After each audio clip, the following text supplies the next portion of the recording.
each year the finance minister he presents budget in front of the parliament, the Lok Sabha. What is the budget?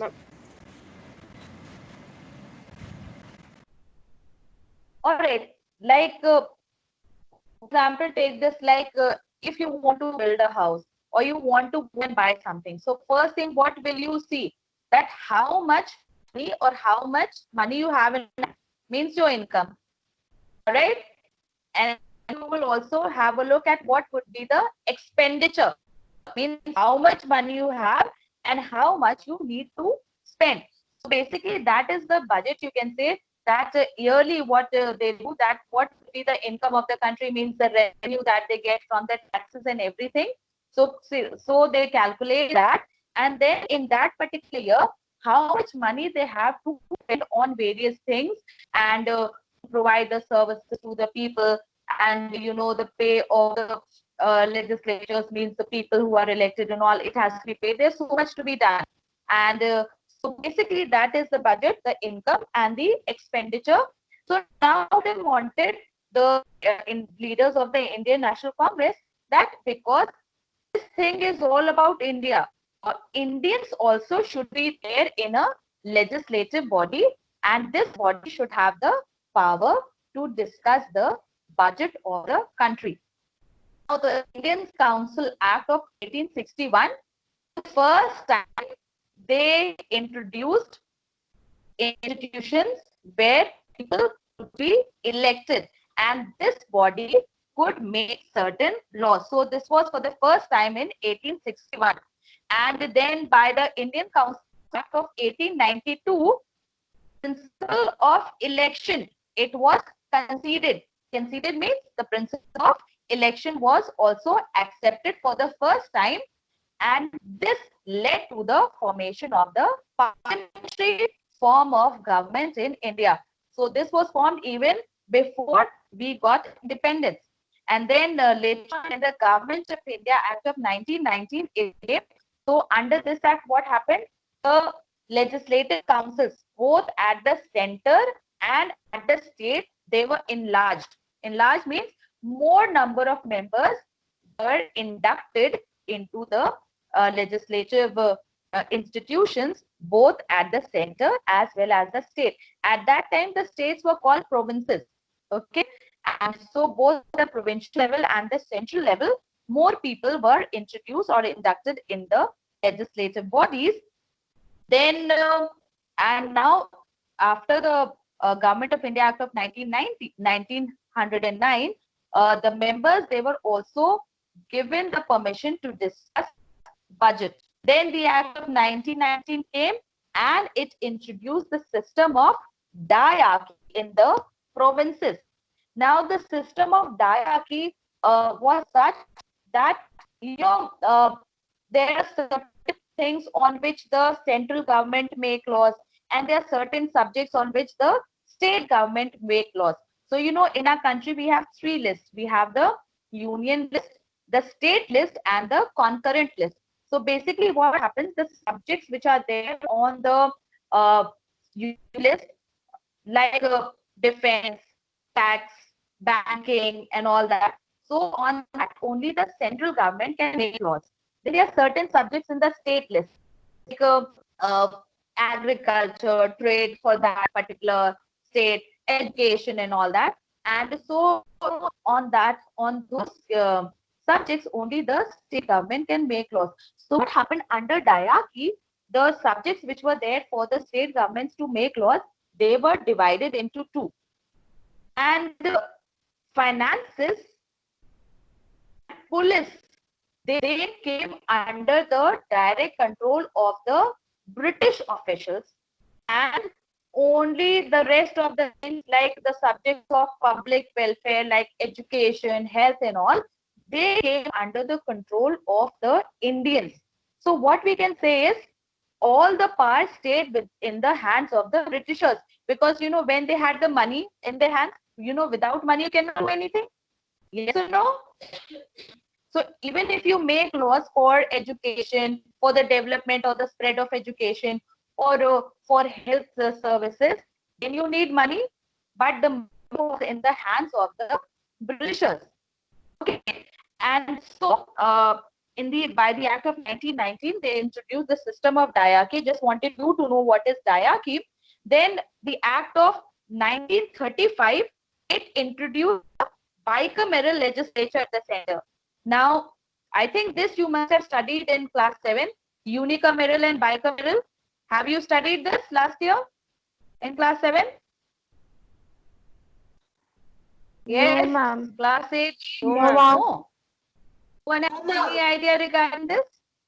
No, ma'am. No, No, ma'am. ma'am. Means having, and bicameral means having two houses. Like we have the Lok Sabha and Rajya Sabha at the center, the Vidhan Sabha at the state level. All right. So we have two houses. Okay. This is known as bicameral, having two houses.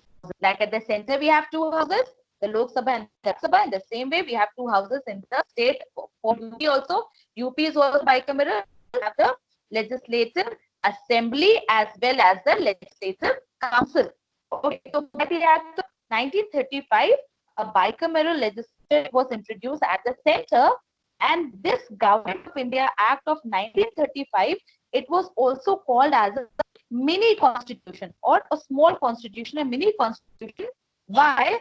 Because many things which were there in this Government of India Act of 1935, they were included in the constitution when India became free. Okay, so when we became free, we took many things out of the Government of India Act of 1935. Have you understood till now? Anything that you have not understood? Yes, ma'am. Yes, sir. Yes. So now, we were going to have a look at why people should decide. So what happened during the freedom struggle, it was not only people of the upper classes, the rich and all, that they participated in the freedom struggle. Uh, all the people they joined in, and all the people sacrificed. So many people laid down their lives for the country. And so, the nationalists, the people of the Congress, they believe that when people have done so much for the country, then they also should get a chance to make decisions in a independent country. And so they thought that the citizens also should be given power and opportunity to do something in an independent country. Means when we become independent, so that is what they wanted, that all people, they should have a choice or a say in the government. And then a government who is formed, which is formed, this is what we are talking about. When India, at that time, they thought that when India will get free, what they will do. So what they wanted, that a government which is formed in free India, it should look about the needs of the people, the welfare of the people, and also about what the people want from their country. And what I thought, that this was not possible till the time the people had the power to elect the representatives. They thought that the welfare of the people can be properly till the time people are not there, or the people are not able to, the common people are not able to elect their representatives. And that is why, the Constitution of India, it gave the principle, or it accepted the principle of universal adult franchise. Now, what that means is that all adult of a country, irrespective of any class, gender, religion, region, color, economic status, everyone should have a equal vote. All right. You have understood, all of you? Yes, ma'am. Is this done? Ma'am. So, Yes, Yes, ma'am. Yes, ma'am. here, and then we will continue from where we left. I think we have one more period in the, we have one more. Yes. When do we Ma'am, have? your voice is not.